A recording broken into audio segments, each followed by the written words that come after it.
Hello, y'all. How y'all doing? Man, man, as you know, this is the second week of quarantine because of the coronavirus situation. And so far, I've been surviving. I've been doing all right. And today was my first day of resuming school classes online for Houston Baptist University. Of course, meeting my peers and especially my verbal wings people would know that. And one of the things and one of the things I've been doing to keep myself to keep myself occupied is, in fact, writing personal screenplays and catching up with the new catching up with other news besides this coronavirus. Like, oh man, and just this past weekend, man, never did I imagine while we're dealing with this coronavirus. Never did I imagine during this time that Taylor Swift would finally get her vindication in regards to her situation with Kanye West. And apparently, if you're familiar with the drama between Taylor Swift and Kanye West, it all starts back over 10 years ago now, when in 2009, at the time, Kanye was considered to be one of the Kanye West at the time was a big star in hip hop. He was a hip hop. Kanye West at the time was a hip hop favorite, while Taylor Swift was just coming off the success of her sophomore album Fearless, according to Taylor sold more than 7 million copies, which indicates to us that she was a star on the rise, especially as a country music artist, and eventually she would cross over to pop music and reach her peak with her 1989 album. But before she achieved this peak success, on September 13th, 2009, she accepted her award for best female video for her music video accompanying her song "You Belong with Me." And then she was accepting her award, and then she accepted her award and was giving her acceptance speech. One of the defining moments in the history of music, one of the most defining moments in the history of music came when Kanye West ran up to the stage and snatched the microphone from her and snatched the microphone away. Beyonce had one of the best videos of all time. And apparently, in my opinion, that's arguable. But that's neither here nor there. But the reason this was such a big deal was that. But the reason this was such a big deal was because, a lot of people were shocked that Kanye would do something like that. That Kanye would publicly humiliate Taylor the way he did, and she was not 20 years old yet. In fact, she was 19. In fact, she was 19, just three months away from her 20th birthday, since she was born on December 13th, 1989. So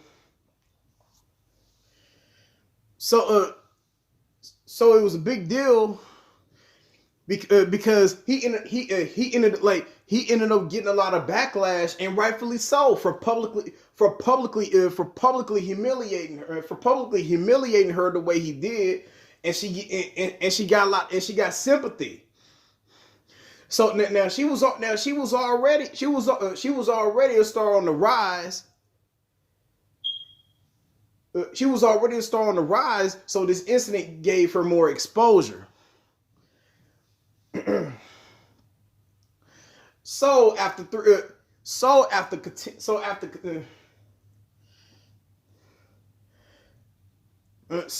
continuing to work and put out two more albums before finally crossing over from country to pop with her 1989 album, that is when she achieved her peak global success. But as someone always said, but as people always say, when you become as hugely successful as Taylor did, be careful, because not everyone smiling in your face is your friend. And she learned that, and she would learn that the hard way when she and Kanye West crossed paths again.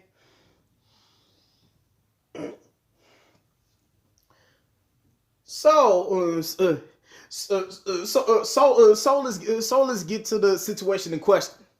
So back in 2016, Taylor and Kanye reignited their feud. They reunited their feud when Kanye came out with the controversial song "Famous," where he said, "I feel like me and Taylor might still have sex. I made that B word I made that witch famous." And immediately,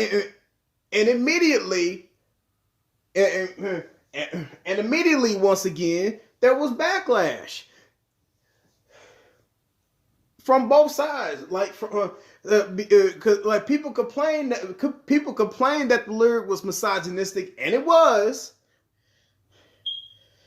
And Taylor once she won her award when she won a Grammy for Artist of the Year in 2016, she made a speech. She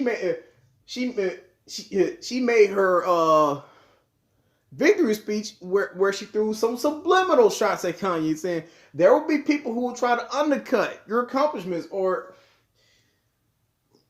try to take credit for your success, for your fame, but don't worry about those people. Yeah. And some months later, Kanye claimed he got permission from Taylor, and then his wife Kim Kardashian posted a video of their conversation, and it appeared as though Taylor indeed gave her permission. And once that happened, it pretty much made Taylor public enemy number one. Where people calling her all kind of names, calling her snakes, spamming her social media with snake emojis, harassing her and everything. And although she did put up a valiant effort to defend herself, it didn't. And although she put forth a valiant effort to defend herself, didn't nobody want to listen to her. And the harassment and hate she received was so bad, she disappeared from the spotlight for an entire year. But she did come back stronger with her Reputation album. And she profited from the snake image that she was falsely tainted with.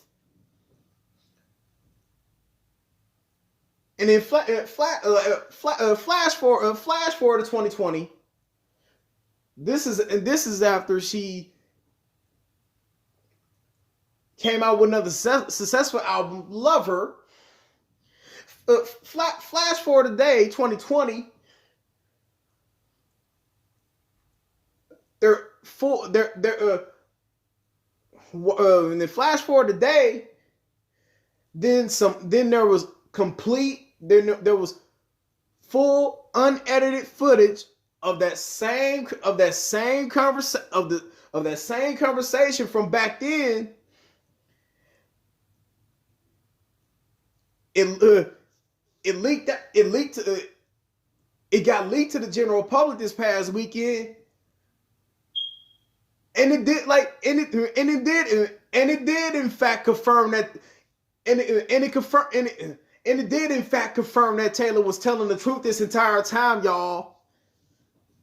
Soon as I saw it, I was like, what?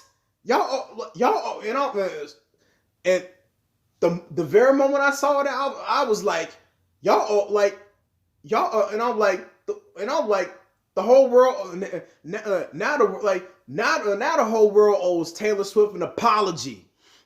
Like she was telling the truth this entire time, and no one believed her. And this, ladies and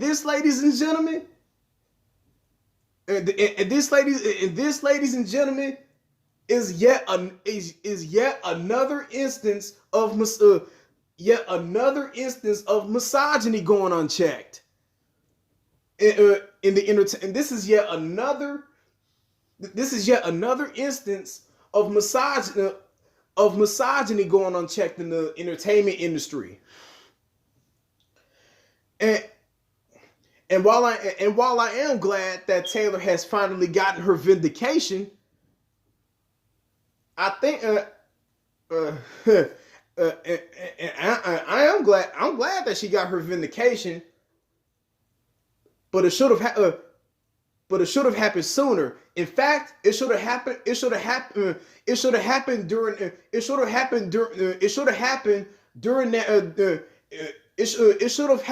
during that very fiasco that nearly ruined her career, for crying out loud.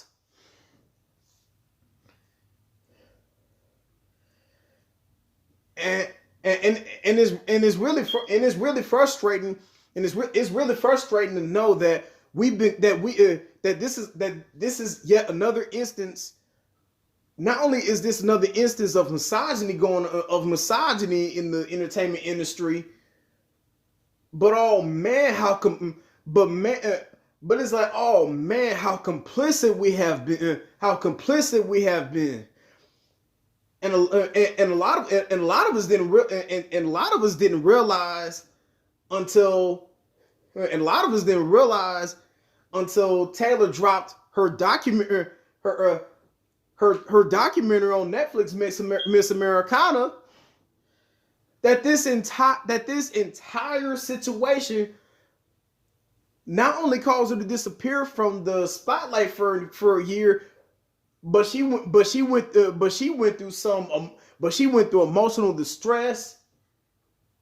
But she went through a lot of emotional distress. She could have been she could have contemplated suicide because she got a lot of hate because she went through a lot. She went through a lot of harassment and humiliation for no reason. And you know what?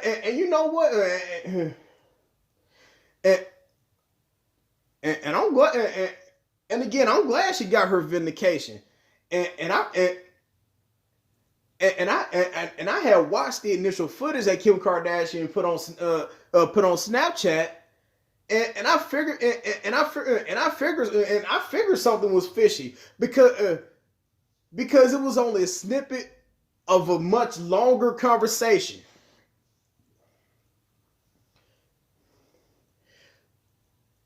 so yeah. So yeah, we knew. I pretty so I gradually came to the conclusion that Taylor was telling the truth. But unfortunately, yet again, they don't. But unfortunately, yet again, this is. But this is. If I've said it once, I'm saying it for the millionth time. This was another instance of misogyny in the entertainment industry. And looking at and also looking at it from a racial perspective, not only did Kanye and Kim Kardashian bully Taylor to the not only did they bully Taylor to the point where she had to disappear because she was dealing with so much hate and harassment, but this also gave some people an excuse to exploit the very ugly to exploit America's very ugly racial history, but regarding the dynamic between black men and white women, and that type of ignorance offends me.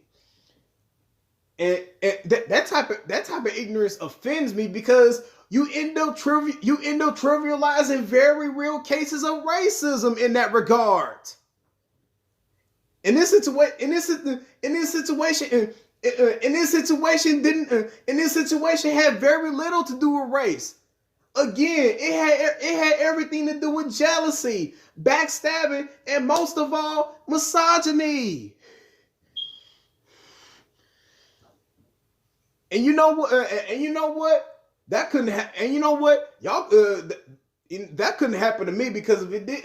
And you know what? Taylor handled the situation better than I would have.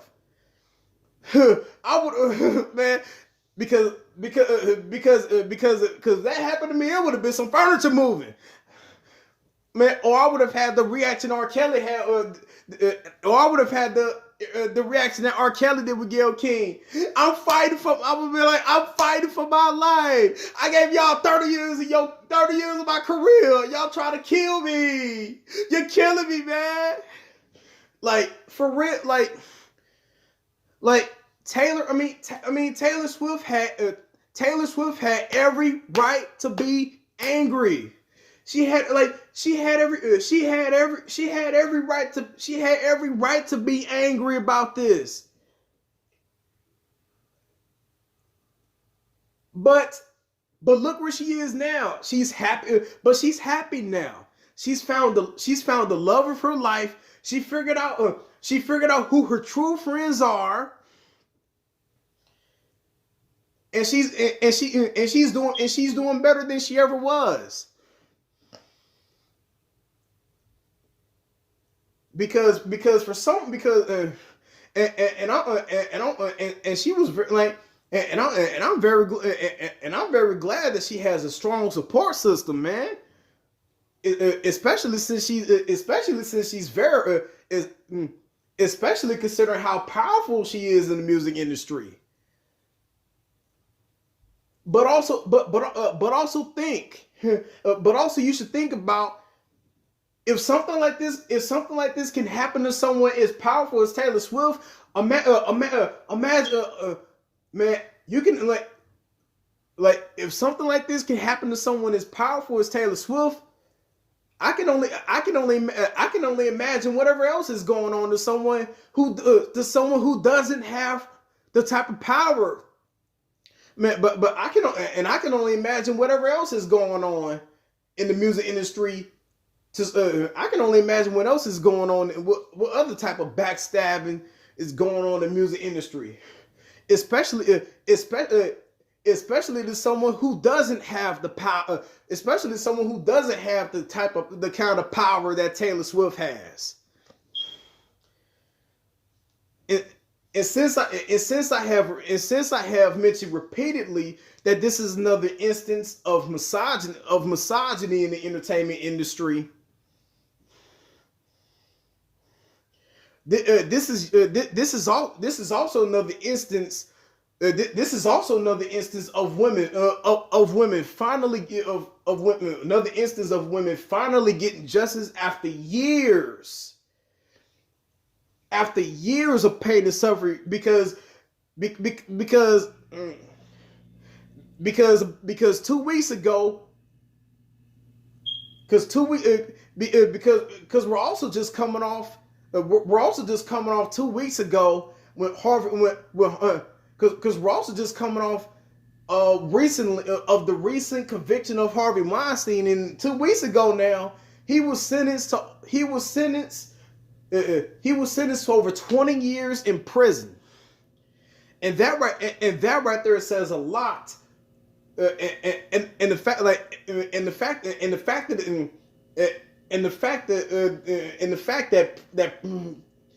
that prominent men can abuse their power, especially in regards to the victimization of women, and not pay any retribution until years later. Like, that's messed up. And by the time this coronavirus situation is over with, they're gonna deal with R. Kelly, who definitely should have been held accountable years ago when he married Aaliyah when she was only 15, and then ran around peeing on the underage girl on videotape. And the main reason R. Kelly got away with that and much more over the years is because he targeted women, because he targeted women, especially because he targeted women and underage girls. Matter of fact, because to sum it up, R. Kelly was targeting women who were definitely less privileged than someone like Taylor Swift. So I'm in this video by saying Taylor Swift, you don't have to work. You don't have to. So I'm in this video saying, Taylor Swift, you do not have to worry about dealing with Kanye. You don't have to worry about dealing with Kanye West anymore, because you are finally vindicated. But also, if there is anything we learn from Taylor, is be careful who you trust, and most importantly, no longer are we going to tolerate power going unchecked. Peace.